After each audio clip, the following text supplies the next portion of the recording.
On behalf of the APTA Board of Directors, I want to thank you for being here to celebrate Jim McKillip's impact on physical therapy profession by honoring this room tonight in his name.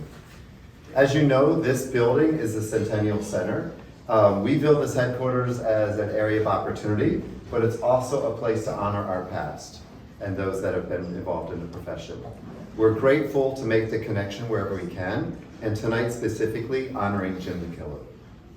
As many of you know, Jim has multi-talented physical therapist, business person, advocate for physical therapy, and his contributions cannot be overstated.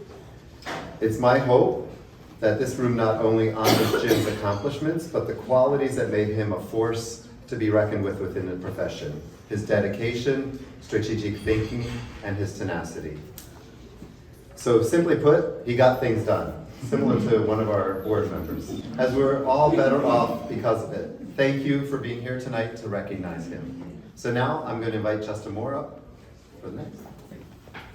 Well, good evening, everyone. I am honored and privileged to be here tonight with our friends from Therapeutic Associates and to honor a good friend and a longtime contributor to APTA, Jim McKillip. And if there's one word that describes Jim, it's a trailblazer. And if you go back and read what Jim did in this profession, the path that we enjoy today were cut and cleared by Jim in a large way.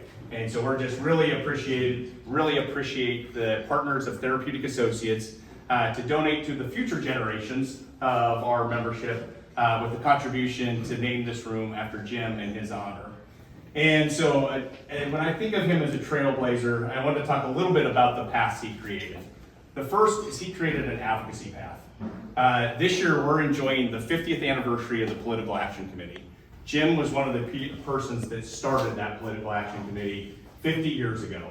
And if you think about if there's one thing that has defined APTA over 50 years, it is advocacy and the way our profession has really gone about trying to establish from state licensure to how we're paid to administrative burdens and that we are trying to address. And Jim was really instrumental in making sure we had the infrastructure to support our advocacy efforts. And so his creation of the PAC is something we're indebted to, and it's probably the reason I'm not as fit as I am. I enjoyed a lot of receptions on that PAC during my day. So it was just really fortunate that they had the foresight to really create that path. He also cut a public policy path, and we've seen this from our California, Rick's here somewhere in the room, but our California chapter has always been pretty aggressive on redefining how PT's approached. And believe it or not, Jim was involved in creating a fee schedule back in the 1960s in California. And that fee schedule that we enjoy, and I use that in parents today, is a fee schedule that didn't even get into the Medicare program until much later. But they were very involved at having a seat at the table to make sure that PTs were paid fairly, appropriately, and most importantly, independently. And as a profession, that has been a really big part of our DNA, is to make sure that we're paid as independent providers of healthcare services. And that has really blossomed private practice and the different opportunities that we all have. He also had a government or an organizational governance path.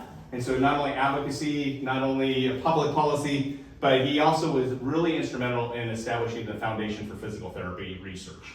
And so it's always interesting that a lot of our forefathers and foremothers in this profession were involved across the spectrum. Advocacy, research, clinical practice. They weren't one-trick ponies, as we say in Iowa. They really thought about how do we really further the profession and leave it to the next generation. So we are very, but not only did he establish that, he established the private practice section of APTA, which at the time was called the APTA section on the self-employed. And so just to pinpoint, and that has been a section that has seen the contributions of not only Jim, but his colleagues across the board over a number of years. And another path is business excellence. Jim started a practice over 71 years ago in California, Van Nuys, did I say it right? Yeah. California, Van Nuys, California, the original clinic, 71 years ago. So TAI, which we all know in the PT space, Therapeutic Associates, it was one of the first private practices, if not the first private practice in physical therapy, and it has been running continuously for 71 years. And tonight we're joined by Jim was the first CEO and was CEO for a number of decades, but it's had 4 CEOs in 71 years. And so all the other 3 CEOs are joining us tonight, and I'll introduce them in a few minutes. And so he did that with Bob Dicus, who most of us know is the Dicus Award, the highest award of private practice is given every year. He started his practice with Bob Dicus back in 1952. So over 70 years, the practice has been ran by these 4 individuals, who we all know as great leaders. And after Jim's 36-year run as CEO, and so these 3 are first Warner Owen. Warner lives in Santa Barbara, California. Todd Gifford, who's the present CEO, lives in Portland, Oregon, and Steve Anderson, who lives outside of Seattle. I can't say the name of the little town he lives in. So it's beautiful and it's outside Seattle. But these 3 individuals, their collective leaderships has created a culture of giving care and service to others, and we're indebted to all you do. TAI has set an example from clinical practice. They were one of the first that started to do outcomes. They're one of the first that has done a lot of things in private practice that we've learned from over the years. And we're really appreciative of the partners of Therapeutic Associates contributing this room. We believe it'll be a legacy to the practice. We believe it'll be a legacy to Jim. And we hope that people will learn about all that your practice and all that Jim has done for this profession as they enjoy this beautiful building and in the conferences that we'll have here. So last, I just want to finish with a key thing. When I think about Therapeutic Associates and Jim, who I met briefly a couple times, I think of the word service. We are all called to service to our patients, to our communities, and to this association. I can think of no greater company or contribution or to honor in this building as one name for Jim McKillip, and presented by the partners of Therapeutic Associates. So I thank you for your past service, and I thank you for your future service on behalf of this profession. And with that, I would like to turn it over to the 3 gentlemen on my left to make a few remarks on behalf of their partners at Therapeutic Associates. First, I'll give it to you first. Well, thank you. So, on behalf of the 56 current owners and many of the past partners of Therapeutic Associates, I just wanted to thank Justin and the team at the APTA for helping make this dedication and this event happen. We're just pleased that Jim's name and his roles in the APTA, the private practice section, and the foundation and the PT PAC will be memorialized in this beautiful building.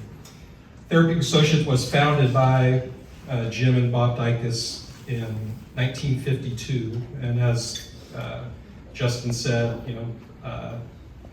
it's had 4 CEOs during this being our 72nd year, and it's just an honor for me to be here with Warner and Steve as we celebrate one of our founders and the first CEO.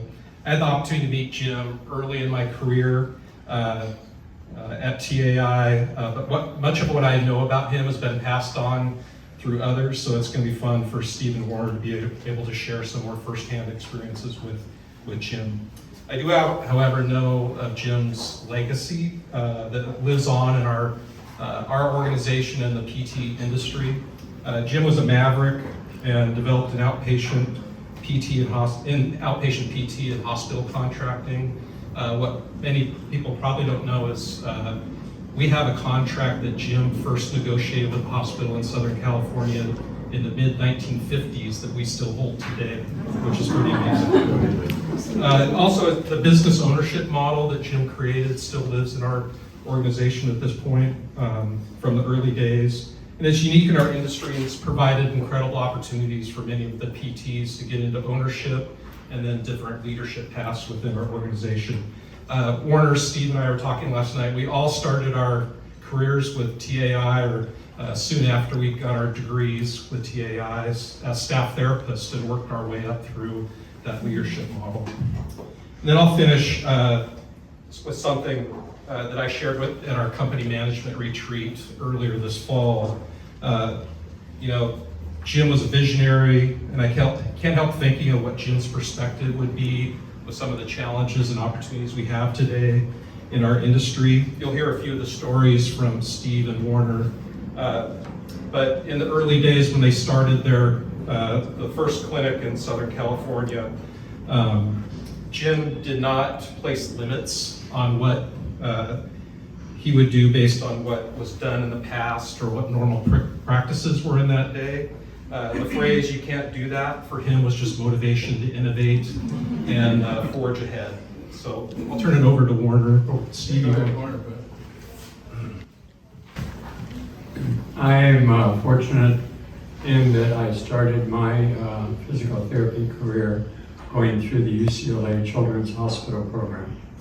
And one of the benefits was that the director was very pro-APTA.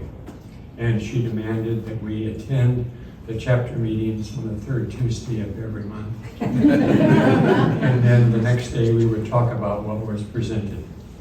Well, my point is that at the first chapter meeting that I went to as a student PT was presented by Bob Dicus and Jim McKillip on how to manage a practice, how to do it with professionalism and financially, and all the rules that you had to jump through. He helped untold numbers of people into practice against him, and that didn't frighten him. In fact, he thought it was fun. But Jim and Bob were highly articulate, highly intelligent, and also they were outstanding physical therapists.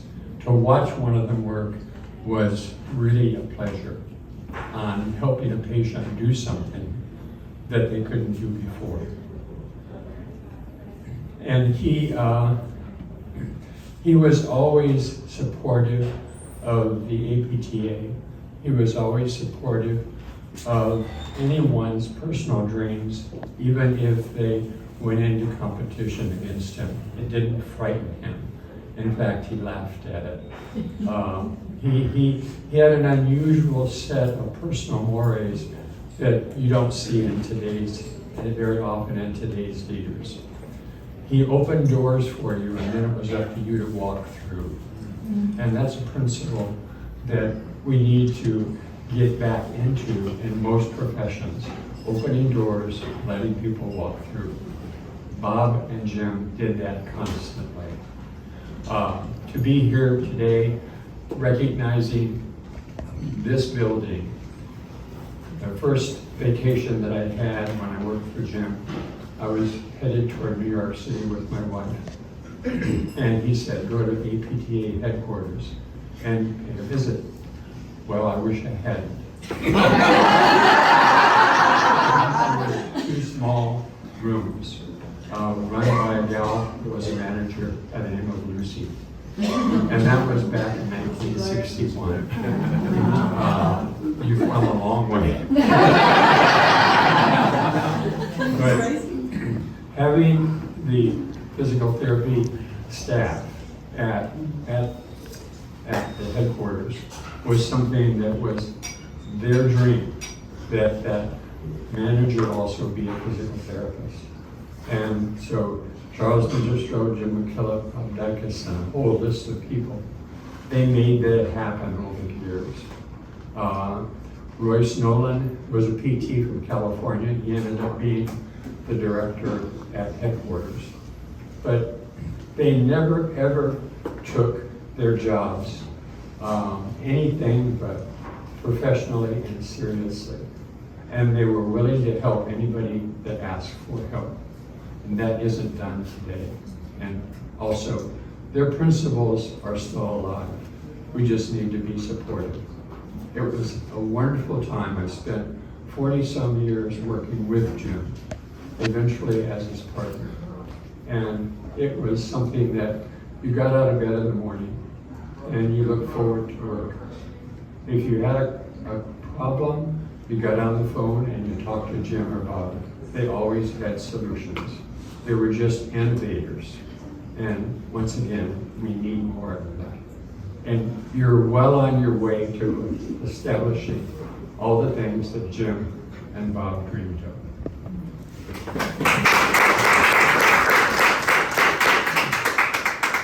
as Warner said, we're all very willing to mentor anyone who wants to be mentored, but not in finding a new position in your career, because we all started there and never left. It's 37 years, 33 years, so it's kind of an interesting, it's not uncommon in therapeutic associates to do that. You know, I just thought what I would say is maybe just tell you a couple stories. I was blessed to have worked with Jim and knew him. But I'll just share a story with you just to kind of, for those of you who didn't know him, that he was such an icon. So I was at a young clinic director, one of my first PPS meetings, and I befriended a physical therapist from Ohio who was about my same age. And we were talking and we were just sharing and so excited to be at this conference. And here down the hall comes Jim McKillip with Charles Magistro, a couple other of his, friends, and my friend stops and goes, "Oh my God, that's Jim McKillip." And I said, "Yeah, I know." And so Jim came down and Jim came up, shook my hand and said, "How's it going? You enjoying the conference, whatever?" This guy's eyes are about this big because he was a star. He was a superstar. And so then he left. He goes, "How do you know that guy? How do you know that guy?" And I go, "Well, he's my partner." He goes, "He is not." I go, "Yes, he is. I belong to this company, and we have a shared ownership thing and whatever, and he's one of my partners." And it just blew the guy away. But that's the kind of presence Jim had. This was probably mid-1980s.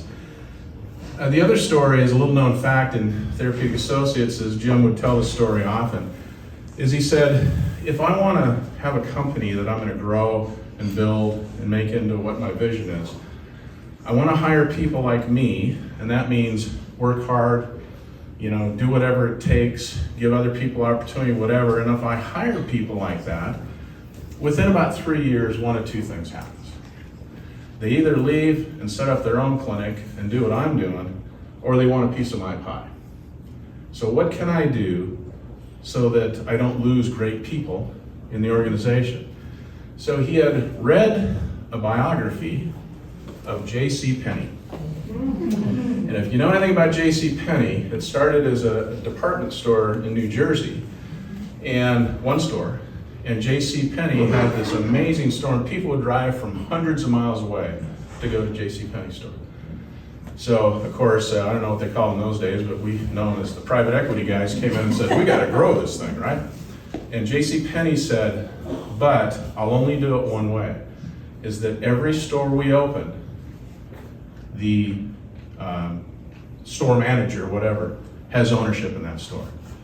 And they said, "Okay." And that's how J.C. Penney grew. Now, for those of us that are on the vintage side of things, we know that every single town in America back in the 50s and 60s had a J.C. Penney store in, and that's because they had ownership. I would make my point when that ownership changed and they went public and whatever. Where's J.C. Penney today? But he had a vision and was willing to share that ownership and that leadership and that mentorship. And as Warner said earlier, he would never, ever say no if you asked him a question or needed a favor. And he did everything he could to help you come along. Tremendous leader, great guy, just one of those guys, you just want to be around. It's like, I can remember when I was in Seattle and he was coming up, I was so excited. I get to spend the day with Jim McKillip because he was obviously older than I was, much more experienced than I was, but yet he treated me as an equal. And so he was an amazing man. So for us to come here tonight and just share this with you means so much. I'm so thrilled Warner's here tonight. Made the call. He didn't hesitate for a second. His wife maybe thought, well, I don't know. But Warner said I'm in. And I was in, and of course Todd's in, and we look at this as a legacy thing and something that we're just so honored to be a part of. And you got to kind of pinch yourself sometimes. So I want to thank you all for being here, and this is a tremendous honor. Thank you.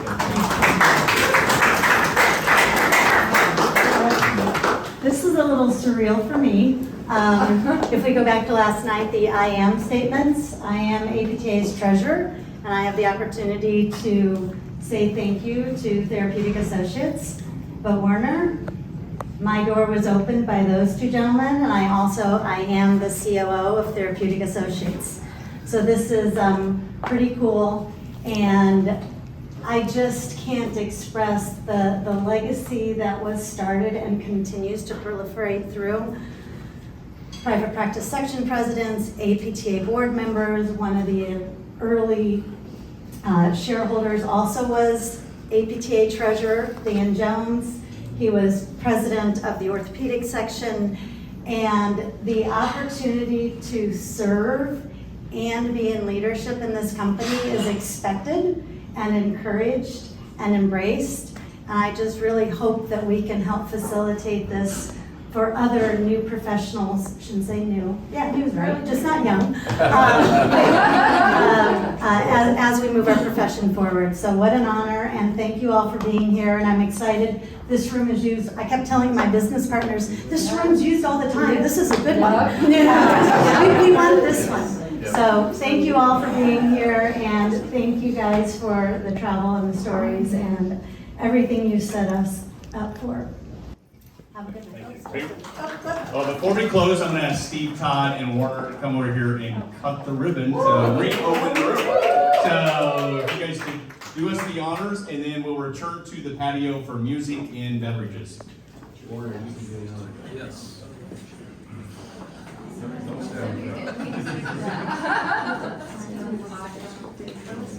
And you were in particular, you went like, No, right in the middle there. ready? Yep. All right. And